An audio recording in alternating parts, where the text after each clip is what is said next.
আমরা আজকে বৃত্তের স্পর্শক সংক্রান্ত উপপাদ্যগুলো বোঝার চেষ্টা করব। Theorems related to tangent of a circle. এটা করতে গিয়ে আমরা একটু বৃত্তের স্পর্শক বলতে কি বোঝায় সেটা একটু আরেকবার দেখে নিই। ধরো তোমার কাছে এরকম তিনটে রিং রয়েছে, এগুলোই তো বৃত্তের মতো ভেবে নাও। রিং রয়েছে, এবারে কাঠি রয়েছে তোমার কাছে। কাঠিটা এই রিংয়ের পাশে এইভাবে রাখতে পারো, এইভাবে রাখতে পারো, কিংবা এইভাবে রাখতে পারো। এরা খেলনা বানানোর প্রক্রিয়া দিয়ে বলেছে, আমি শুধু ব্যাপারটা বলছি। তাহলে এই যে রিংটা হচ্ছে বৃত্ত, আর এই যে একটা কাঠি সেটাকে আমি ধরে নিচ্ছি সরলরেখা। তাহলে একটা বৃত্ত আর একটা সরলরেখা কিভাবে অবস্থান করতে পারে? পুরোপুরি বৃত্তের বাইরে। বৃত্তটাকে ছেদ করে যেতে পারে দুটো বিন্দুতে, অর্থাৎ দুটো সাধারণ বিন্দু আছে এখানে, যেটা কোনো সাধারণ বিন্দু নেই। আর একটা হতে পারে এই দুটোর একটা সাধারণ বিন্দু আছে, এক্ষেত্রে প্রি। যদি একটা বৃত্ত আর একটা সরলরেখার যদি সাধারণ বিন্দু একটাই মাত্র থাকে, একটাই মাত্র সাধারণ বিন্দু থাকে, তাহলে সেইটাকে আমরা স্পর্শক বলি। দেখো এখানে দুটো বিন্দু আছে, এটা স্পর্শক নয়। আর এখানে তো কোনো সাধারণ বিন্দুই নেই, এটা বাইরে আছে। তাহলে এই রকম ধরনের, অর্থাৎ সাধারণ আকার কি হলো, একটা বৃত্ত আর একটা সরলরেখা। সরলরেখাটা বৃত্তের তখনই স্পর্শক হবে যখন বৃত্ত আর সেই সরলরেখাটার একটাই সাধারণ বিন্দু থাকবে। তাহলে বোঝা গেল স্পর্শকটা। একই জিনিস এইখানে ছবি এঁকে তোমরা করতে পারো, বুঝে নিতে পারো। আমরা আস্তে আস্তে উপপাদ্যের দিকে এগোবো। আবার দেখো এখানে একটা ছবি দেওয়া রয়েছে, একটা বৃত্তের একটা বিন্দুতে একটাই স্পর্শক তুমি আঁকতে পারবে, বাকিগুলো কিন্তু স্পর্শক নয়। এখানে দেখানো রয়েছে অসংখ্য তুমি সরলরেখা টেনেছো, কিন্তু স্পর্শক একটাই। তাহলে স্পর্শক কোনটা? এক্ষেত্রে হচ্ছে এবিটা স্পর্শক। আর স্পর্শ বিন্দু কোনটা? যে বিন্দুতে, অর্থাৎ এখানে পি বিন্দুটা। এখন দেখো এবি একটা কি? এবি হচ্ছে একটা জ্যা। এই জ্যায়ের সমান্তরাল সরলরেখা অনেক এঁকেছে, আঁকতে আঁকতে এরকম দুটো সমান্তরাল সরলরেখা তুমি পাবে, যেটা ওই বৃত্তের স্পর্শক হবে, দুটো আলাদা বিন্দুতে অবশ্যই। আমরা এগিয়ে যাই। আমরা প্রথমে উপপাদ্য 40টা আমরা দেখি, যুক্তি দিয়ে প্রমাণ করতে হবে। কি প্রমাণ করতে হবে? কি প্রমাণ করতে হবে? প্রমাণ করতে হবে বৃত্তের কোনো বিন্দুতে স্পর্শক যদি আঁকো, বৃত্তের কোনো বিন্দুতে যদি তুমি স্পর্শক আঁকো, তাহলে ওই স্পর্শবিন্দুগামী ব্যাসার্ধ পরস্পর লম্বভাবে হবে। কি কি লম্বভাবে হবে? এই যে ধরো এখানে ও কেন্দ্রীয় একটা বৃত্ত আছে, ও কেন্দ্রীয় বৃত্ত, দেখো পি বিন্দুতে একটা স্পর্শক আঁকা হয়েছে। এই যে পি বিন্দুতে যে স্পর্শক আঁকা হয়েছে সেইটা, আর ওই যে স্পর্শবিন্দু অর্থাৎ পি থেকে যে ব্যাসার্ধ এখানে ওপি, এই ওপি আর এবি লম্বভাবে থাকবে, এইটা প্রমাণ করতে হবে। দেখো ও কেন্দ্রীয় বৃত্তে পি বিন্দুতে আমরা এবি স্পর্শক এঁকে নিয়েছি, আর ওপিটাকে যোগ করেছি, যেটা স্পর্শবিন্দুগামী ব্যাসার্ধ। তাহলে কি প্রমাণ করতে হবে? প্রমাণ করতে হবে ওপি এবি স্পর্শক এই দুটো পরস্পর লম্ব। অঙ্কের ভাষায় কি করতে হবে? ওপি লম্ব এবি, এইখানে দেখানো হয়েছে ওপি লম্ব এবি, এটা আমাদের প্রমাণ করতে হবে। আচ্ছা, এই প্রমাণ করতে গিয়ে আমাদের একটু অঙ্কনের সাহায্য নিতে হবে। কীরকম? এই যে এবি স্পর্শক যেটা রয়েছে, এই যে এবি স্পর্শকের ওপরে যে কোনো বিন্দু, এই পি বিন্দুটা ছাড়া, এবি স্পর্শকের উপর এই পি বিন্দু ছাড়া যে কোনো একটা বিন্দু, সেটা কিউ। যে কোনো বিন্দু, পি বিন্দু ছাড়া যে কোনো বিন্দু কিউ নিলাম, এবং ও কিউ যোগ করে দিলাম। এখন স্পর্শক এবি এর ওপর স্পর্শবিন্দু পি ছাড়া অন্য যে কোনো বিন্দুই তুমি নাও, পি এর বাইরে তুমি যেখানেই বিন্দু নাও কেন, পি এর বাইরে তুমি যেখানেই বিন্দু নাও না কেন, ও থেকে যদি সেই বিন্দুটা যোগ করো, তাহলে দেখো বৃত্তের উপর একটা বিন্দুতে সে ছেদ করে যাচ্ছে এখানে আর। পি ছাড়া যে বিন্দুই তুমি নাও কেন্দ্র থেকে যদি যোগ করো তাহলে বৃত্তকে একটা বিন্দুতে ছেদ করবে। এখানে ও আর কিউ যোগ করলে সেই বিন্দুটা হচ্ছে আর, ও কিউ সেই রকম বিন্দুটা যেটা ছেদ করছে বৃত্তকে সেটা হচ্ছে আর। এখন স্পষ্টতই আমরা দেখতে পাচ্ছি ও আর লেস দেন ও কিউ, ও আর ও কিউ এর থেকে ছোট আমরা লিখে দিলাম। কেন? আর বিন্দু কি ও কিউ এর ভেতরে আছে, তো সেই জন্য ও আর লেস দেন ও কিউ আমরা লিখে নিলাম। আবার ও আর ওপি সমান, কেন সমান ও আর ওপি? উভয়ই বৃত্তের ব্যাসার্ধ। ও আর ওপি সমান, উভয়ই বৃত্তের ব্যাসার্ধ। তাহলে ওপি লেস দেন ও কিউ, তাহলে ওপি প্রথমে আমরা পেলাম ও আর লেস দেন ও কিউ, এইখানে লেখা রয়েছে। আবার যেহেতু ও আর ওপি সমান, ও আর এর জায়গায় ওপি বসিয়ে দিলাম, তাহলে ওপি লেস দেন ও কিউ হয়ে গেল। এখন কিউ বিন্দুটা এ বি স্পর্শকের ওপরে পি ছাড়া যে কোনো বিন্দু, তাহলে যে কোনো বিন্দু হলেই এমন ঘটনাটা ঘটবে ওপি ও কিউ এর থেকে ছোট হয়ে যাবে। পি ছাড়া যাই বিন্দুই নিই না কেন সেটা ওপি এর থেকে বড়, মানে ওপিটা সবসময় ছোট থাকবে। তাহলে কিউ বিন্দু এ বি স্পর্শকের ওপরে পি ছাড়া যে কোনো বিন্দু নিয়েছি, সুতরাং ও থেকে এ বি স্পর্শক পর্যন্ত যত সরলরেখা অঙ্কন করা যাবে তার মধ্যে ওপি হচ্ছে সবচেয়ে ছোট, ওপি হচ্ছে ক্ষুদ্রতম। আবার ক্ষুদ্রতম দূরত্বকেই আমরা বলি লম্ব দূরত্ব। সে তাহলে আমরা প্রমাণ হয়ে গেল ওপি এ বি এর উপরে লম্ব প্রমাণ হয়ে গেল। আচ্ছা, আমরা পরের উপপাদ্যতে যাই। পরের উপপাদ্য কি বলছে আমরা দেখি।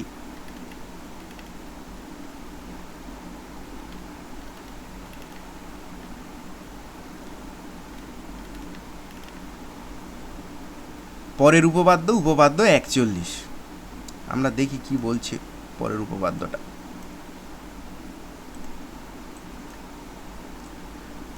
পরের উপপাদ্য বলছে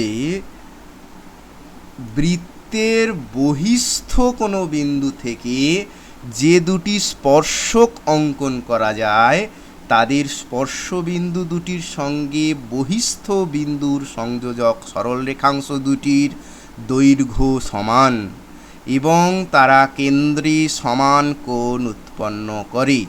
কি বলা হলো? বলা হলো বৃত্তের বহিস্থ কোনো বিন্দু থেকে, বৃত্তের বহিস্থ বিন্দু, এখানে এই বৃত্তের বহিস্থ বিন্দু থেকে যে দুটো স্পর্শক অঙ্কন করা যায় সেই স্পর্শ বিন্দু দুটোর সঙ্গে বহিস্থ বিন্দুর সংযোজক রেখা দুটো, সরল রেখা দুটোর দৈর্ঘ্য সমান আর তারা কেন্দ্রে সমান কোণ উৎপন্ন করে। তাহলে কি বলা হলো? বলা হলো বৃত্তের কোনো বিন্দু থেকে, বহিস্থ কোনো বিন্দু থেকে, বৃত্তের বহিস্থ কোনো বিন্দু থেকে বৃত্তের ওপর যে দুটো স্পর্শক অঙ্কন করা যায় তাদের স্পর্শবিন্দু দুটোর সঙ্গে বহিস্থ বিন্দুর সংযোজক সরল রেখাংশ দুটোর দৈর্ঘ্য সমান এবং তারা কেন্দ্রে সমান কোণ উৎপন্ন করে। তাহলে কি দেওয়া রয়েছে? আমরা ধরে নিলাম ও কেন্দ্রীয় বৃত্ত। ও কেন্দ্রীয় বৃত্তের পি হচ্ছে একটা বহিস্থ বিন্দু। পি থেকে পিএ এবং পিবি দুটো স্পর্শক আঁকলাম। এই দুটো স্পর্শকই আঁকা যায় বহিস্থ একটা বিন্দু থেকে। পি থেকে পিএ আর পিবি দুটো স্পর্শক আঁকা হলো, যার স্পর্শবিন্দু হচ্ছে একটা এ আর একটা বি। একটা স্পর্শবিন্দু এ আর একটা স্পর্শবিন্দু বি। ও এ ও বি যুক্ত করা হলো, ও এ ও বি যুক্ত করা হলো। ও পি যুক্ত করায় পি এ পি বি সরল রেখাংশ দুটি কেন্দ্রে যথাক্রমে পি ও এ আর পি ও বি এই দুটো কোণ উৎপন্ন করেছে। আবার বলি, এই যে ও কেন্দ্রীয় বৃত্তের পি হচ্ছে বহিস্থ বিন্দু। পি থেকে ও কেন্দ্রীয় বৃত্তে দুটো স্পর্শক টানা হয়েছে, পি এ আর পিবি। এ হচ্ছে একটা স্পর্শবিন্দু, বি হচ্ছে আর একটা স্পর্শবিন্দু। তাহলে ও এ আর ও বি যুক্ত করে দেওয়া হয়েছে, আবার ওপিও যুক্ত করে দেওয়া হয়েছে। এখন পি এ আর পিবি, এই যে সরলরেখাংশ দুটো কেন্দ্রে পি ও এ কোণ আর পি ও বি কোণ দুটো উৎপন্ন করেছে। কি প্রমাণ করতে হবে? প্রমাণ করতে হবে পি এ আর পিবি এই দুটো সমান। আর কি প্রমাণ করতে হবে? পি ও এ কোণ আর পি ও বি কোণ সমান, এই দুটো প্রমাণ করতে হবে। এখন আমরা একটা একটা করে প্রমাণ করি। এখন পি এ আর পিবি স্পর্শক এবং ও এ আর ও বি হচ্ছে স্পর্শ বিন্দুগামী ব্যাসার্ধ। তাহলে কি হবে? আমরা আগের উপপাদ্য থেকে শিখেছি এ বিন্দুতে স্পর্শক হচ্ছে পি এ আর ও এ হচ্ছে স্পর্শ বিন্দুগামী ব্যাসার্ধ।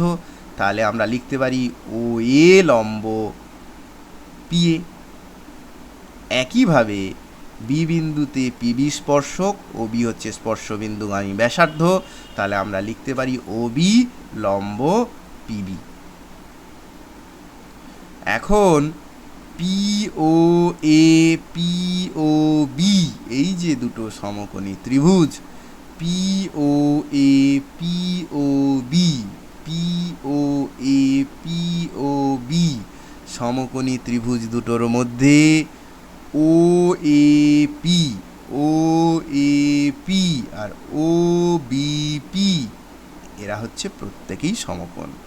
এখন পি ও এ ত্রিভুজ আর পি ও বি ত্রিভুজ দুটোর মধ্যে এখনই আমরা দেখিয়ে দিলাম যে ও এ পি আর ও বি পি এ দুটোই সমকোণ, এটা সমান। আবার এই দুটো ত্রিভুজের মধ্যে ও পি হচ্ছে সাধারণ বাহু, ও পি হচ্ছে এই ত্রিভুজটাতেও আছে, ও পি হচ্ছে নিচের দিকে ত্রিভুজটাতেও আছে।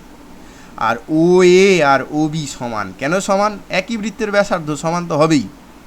তাহলে এই তিনটে থেকে প্রথমে আমরা দেখালাম O A P O B P সমকোণ দুটোই, অতিভুজ ও পি সাধারণ বাহু, ও এ আর ও বি সমান একই বৃত্তের ব্যাসার্ধ। এখন পি এ ও ত্রিভুজ আর পি বি ও ত্রিভুজ, এই ত্রিভুজ দুটো সর্বসম হয়ে গেল আর এইচ এস শর্তানুসারে সর্বসমতার। তাহলে আমরা যখনই পেয়ে গেলাম P A O P B O ত্রিভুজ দুটো সর্বসম, তাদের অনুরূপ বাহু অনুরূপ কোণগুলো সমান হয়ে যাবে। তাহলে আমরা পি এ আর পি বি সমান লিখতেই পারি সর্বসম ত্রিভুজের অনুরূপ বাহু পি এ আর পিবি, পি এ সমান পিবি সর্বসম ত্রিভুজের অনুরূপ বাহু। আর কি আর দেখাতে পারি পি ও এ কোণ আর পি ও বি কোণ সর্বসম ত্রিভুজের অনুরূপ কোণ, এরাও সমান। কোণ পি ও এ কোণ পি ও বি সমান হয়ে গেল, উপপাদ্যটা প্রমাণিত হয়ে গেল। আচ্ছা, এরপরে দেখি আর কি উপপাদ্য আছে। আর একটা উপপাদ্য তোমাদের আছে যেটা আমি বলবো এখন, সেটা একটু দেখো।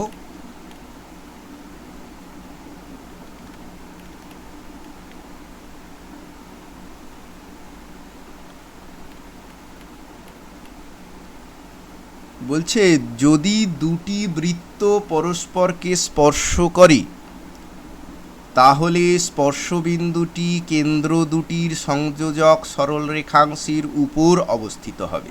উপপাদ্য 42 বলছে দুটো বৃত্ত যদি পরস্পরকে স্পর্শ করে তাহলে স্পর্শবিন্দুটি কেন্দ্র দুটির সংযোজক সরলরেখাংশের উপর অবস্থিত হবে। কিভাবে হবে আমরা একটু দেখি প্রমাণটা। আমরা দুটো বৃত্ত নিয়ে নিচ্ছি, একটা এ কেন্দ্রীয় বৃত্ত আর একটা বি কেন্দ্রীয় বৃত্ত। দুটো বৃত্ত যদি পরস্পরকে স্পর্শ করে তাহলে দুরকমভাবে স্পর্শ করতে পারে। একটা এরকম বহিস্থভাবে বাইরে থেকে স্পর্শ করতে পারে, একটা বৃত্ত এইরকম আছে আর তার পাশে আর একটা রয়েছে, কিংবা এভাবেও স্পর্শ করতে পারে, একটা বৃত্তের ভিতরে আর একটা বৃত্ত রয়েছে, ভেতর থেকে স্পর্শ করেছে। তাহলে সেই জন্য দুটো ছবি তোমাদের দেখানো হয়েছে।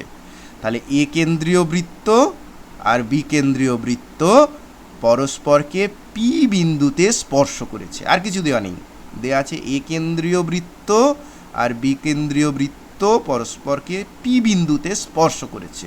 এই কালো দাগ, এই লাল দাগটা এখনো হয়নি, আমি বলবো। এ কেন্দ্রীয় বৃত্ত বড়টা এখানে, আর বিকেন্দ্রীয় বৃত্ত পরস্পরকে পি বিন্দুতে স্পর্শ করেছে। এখনও এই দাগগুলো টানা হয়নি, আমি পরে বলছি। তাহলে আমরা কি দেখলাম? এ কেন্দ্রীয় বৃত্ত বি কেন্দ্রীয় বৃত্ত পরস্পরকে পি বিন্দুতে স্পর্শ করেছে। এখন প্রমাণ করতে হবে এই এ পি বি কিংবা এখানে এ পি বি এরা হচ্ছে সমরেখ। এটা প্রমাণ করতে হবে। প্রমাণ করতে হবে কি? এ পি বি সমরেখ। এই প্রমাণ করতে গিয়ে আমাকে অঙ্কন এইবারে আঁকতে হবে। কি আঁকতে হবে? আঁকতে হবে কিভাবে? এই এ থেকে পি যোগ করে দিলাম আর বি থেকে পি যোগ করে দিলাম। এখানেও তাই, এই এ থেকে পি যোগ করে দিলাম, আবার বি থেকে পি যোগ করে দিলাম। এখনও একই সরল রেখায় আছে, এটা এখনও বলছি না, এটা কিন্তু প্রমাণ করতে হবে। এ থেকে পি যোগ করে দিলাম আর বি থেকে পি যোগ করে দিলাম। এ থেকে পি যোগ করলাম, বি এর সঙ্গে পি যোগ করলাম, এ এর সঙ্গে পি যোগ করলাম, বি এর সঙ্গে পি যোগ করলাম। এখনও আমরা সমরেখ প্রমাণ করতে পারিনি, আমরা শুধু এখন অঙ্কন করলাম। আমাদের কি দেখাতে হবে?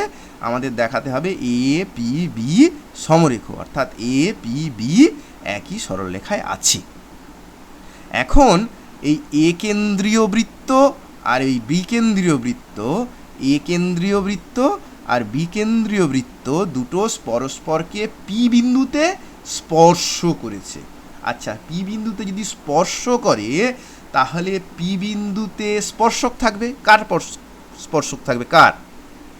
এ কেন্দ্রীয় বৃত্তেরও স্পর্শক থাকবে, আবার বি কেন্দ্রীয় বৃত্তেরও স্পর্শক থাকবে। এ কেন্দ্রীয় বৃত্তেরও স্পর্শক থাকবে, বি কেন্দ্রীয় বৃত্তেরও স্পর্শক থাকবে।